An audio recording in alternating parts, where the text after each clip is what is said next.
जब किसी नेबुला में उपस्थित डार्क कोर यानी कि भारी कण आपस में मिलकर एक बहुत बड़े गोले का निर्माण करते हैं जिसका द्रव्यमान बहुत अधिक होता है और ये इस तारे के आसपास उपस्थित भारी कण एक डिस्क का रूप ले लेते हैं जिसे हम फोटोस्फीयर डिस्क बोलते हैं और इसके मध्य में उपस्थित तारे को हम प्रोटोस्टार बोलते हैं। इस स्टार को बनने में लगभग 10 मिलियन साल से का समय लगता है और एक प्रोटोस्टार को पूर्णतः एक स्टार में डेवलप होने में 15 मिलियन ईयर्स लगते।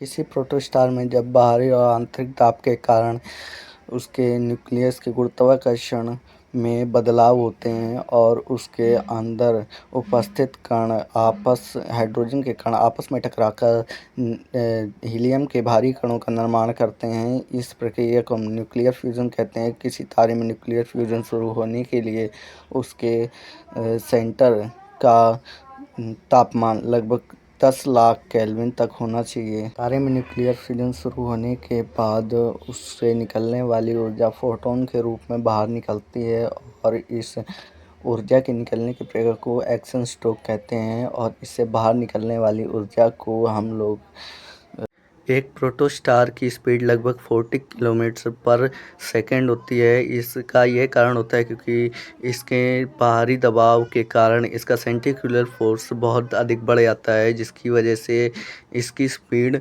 बढ़ जाती है और जैसे जैसे ये एक स्टार में डेवलप होता है वैसे वैसे इसकी स्पीड कम होने लगती है। जब ये मेन सीक्वेंस स्टार की स्पीड 20 किलोमीटर पर सेकेंड और एक प्रोटोस्टार की चमक लगभग एक नॉर्मल तारे की चमक से 10 गुना अधिक होती है और इसके बाहरी आवरण का तापमान 2000 केल्विन से 3000 केल्विन। प्रोटोस्टार जब अपने सेकेंड स्टेज में होता है तो ये एक टिटोरी स्टार में बदल जाता है और इसके बाहर उपस्थित डिस्क जिसको फोटोस्फीयर डिस्क बोलते हैं और इसको ही प्लैनेटरी डिस्क बोलते हैं। इसी डिस्क में नए ग्रहों का निर्माण होता है।